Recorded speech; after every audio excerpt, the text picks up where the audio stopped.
Hello students, welcome to the fifth lecture of chapter 2 of class 12th, electric potential and capacitances.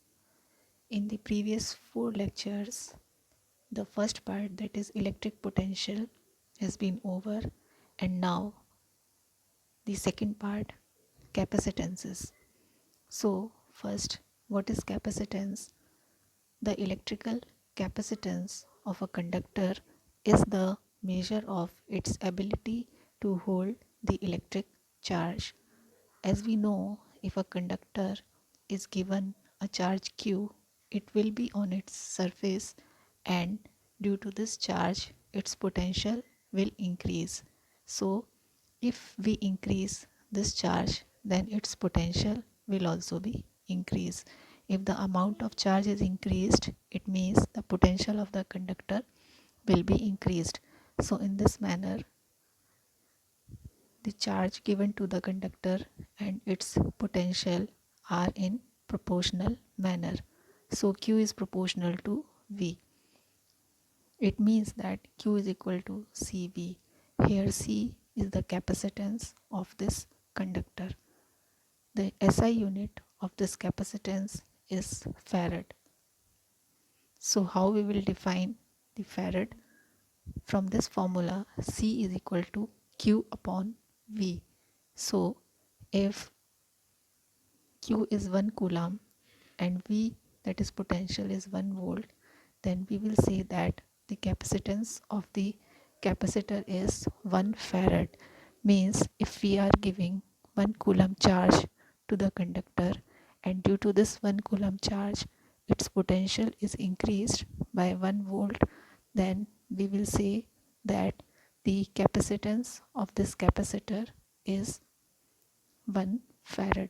So it is the ability of the conductor to hold the electric charges. So the definition of 1 farad becomes, if addition of a charge of 1 coulomb increases the potential of a conductor by 1 volt, then we will say that the capacitance of the capacitor will be 1 farad. So 1 farad is equal to 1 coulomb upon 1 volt. Means 1 coulomb charge is given, and due to this charge the potential is increased by 1 volt. So the capacitance of this conductor is 1 farad. Now, what are the factors on which the capacitance of a conductor depends? So the first factor is size and shape of the conductor. Means for various shapes the conductance will be different. Second is nature of the surrounding medium, or we call that it depends on the permittivity of the surrounding medium. Means in which medium the conductor is kept, it will decide its capacitance. So the surrounding medium of the capacitor will decide what will be its capacitance. The third is presence of other conductors in the neighborhood. Obviously, if there is other conductor in the nearby of this conductor, then its charge will influence its charge, and therefore its capacitance will be changed. So if there is another conductor in the vicinity of this conductor, then its capacitance will get changed. So these are the 3 factors on which the capacitance of a conductor depends. Now we will define the dielectrics. In the previous lecture we learned about the conductors. So conductors are those materials in which there are free charge carriers, and due to these charge carriers their conductivity is more. And what are the dielectrics? Dielectrics are the non-conductors. So they are the non-conducting substances, and they have no charge carriers. Means in dielectrics there are no free electrons. Due to the absence of free electrons, the conductivity of the dielectrics is very less. Now the dielectrics can be divided into two parts. The first is non-polar dielectric. As its name suggests, what are the non-polar dielectrics? In these kind of non-conductors, the centers of gravity of the positive charge and the center of gravity of the negative charge both coincide with each other. As we know, in a atom there is a central part, we call it as nucleus, and it is the positively charged part of the atom. And around this nucleus there are the electronic cloud of negatively charged electrons. So this part is negatively charged. So if we are not applying any external field on this atom, then the center of gravity of the positive charge and center of gravity of the negative charges coincides, and due to which their net dipole moment is 0.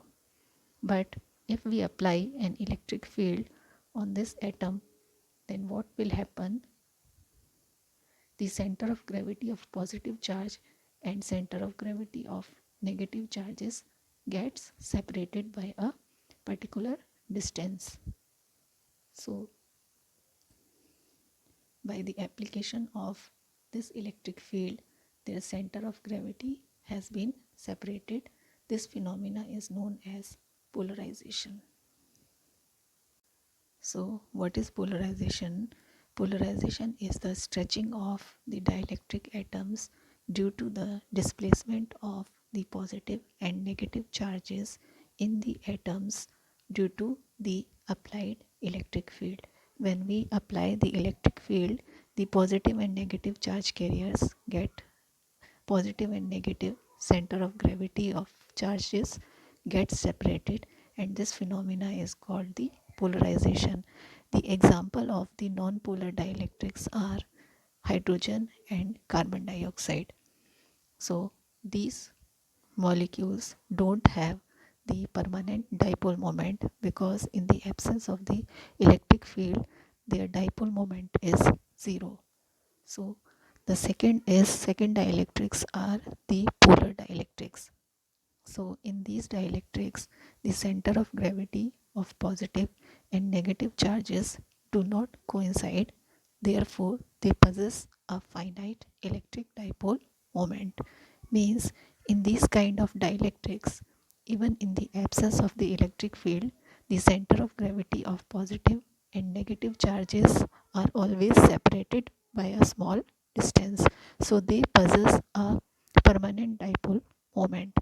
The example of the polar dielectrics are NH3, HCl, H2O, and carbon monoxide.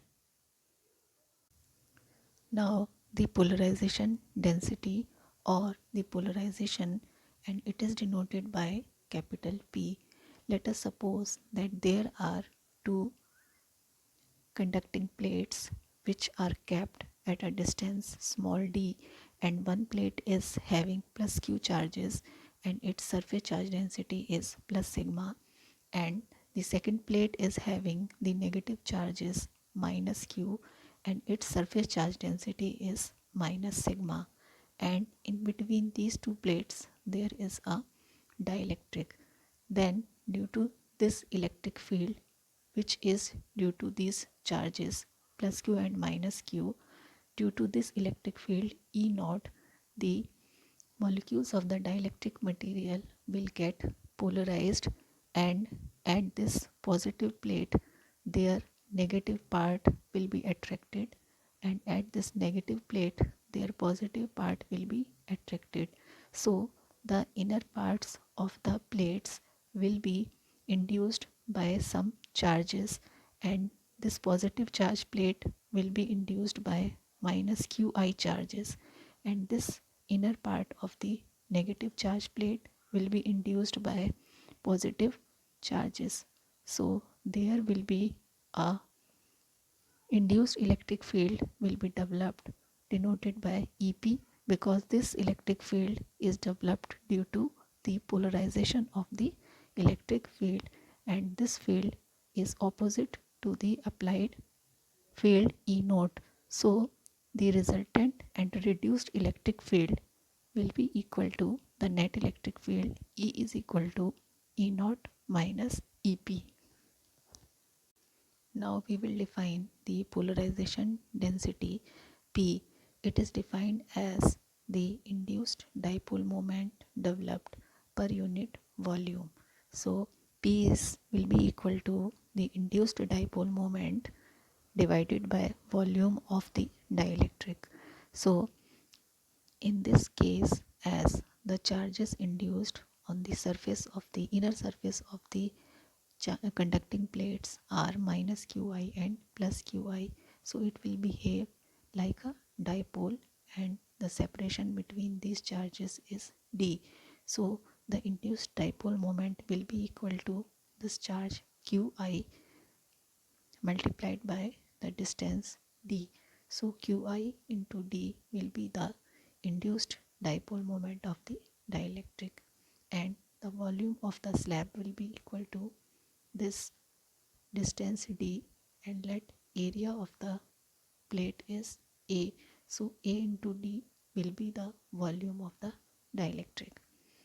So QID divided by A into D, D will cancel out and we will get QI upon A, that is induced charges per unit area, and this is known as the polarization surface charge density, denoted by sigma p. Sigma is the symbol of surface charge density and p stands for polarization.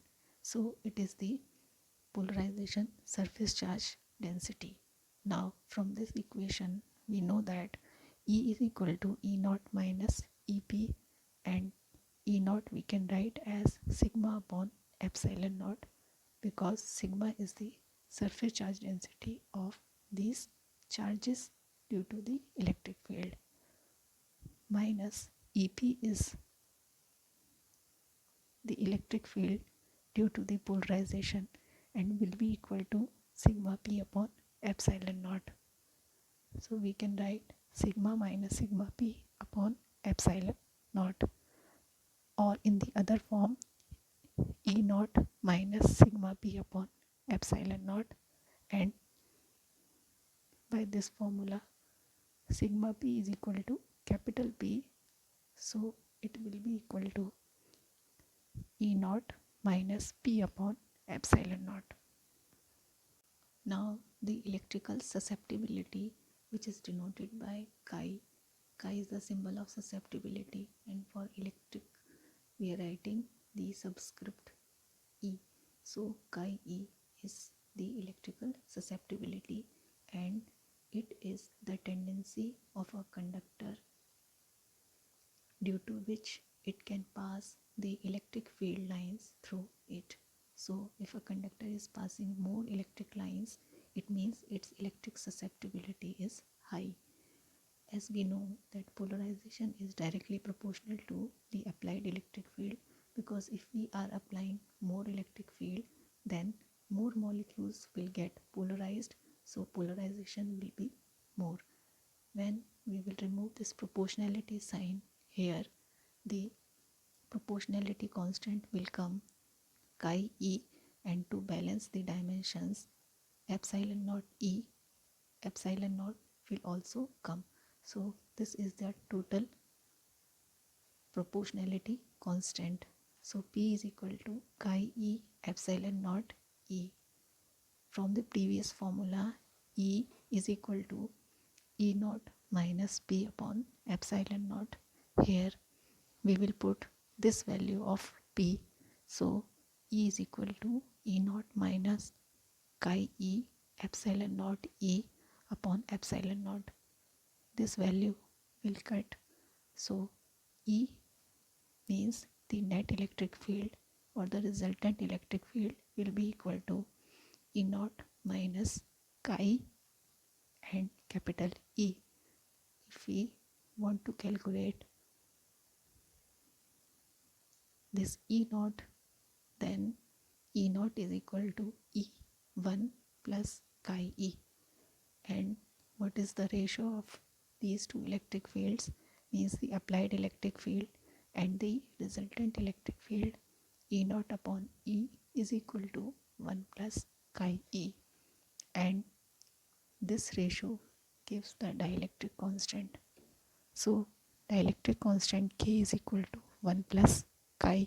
So this is the relation between the dielectric constant and electric susceptibility.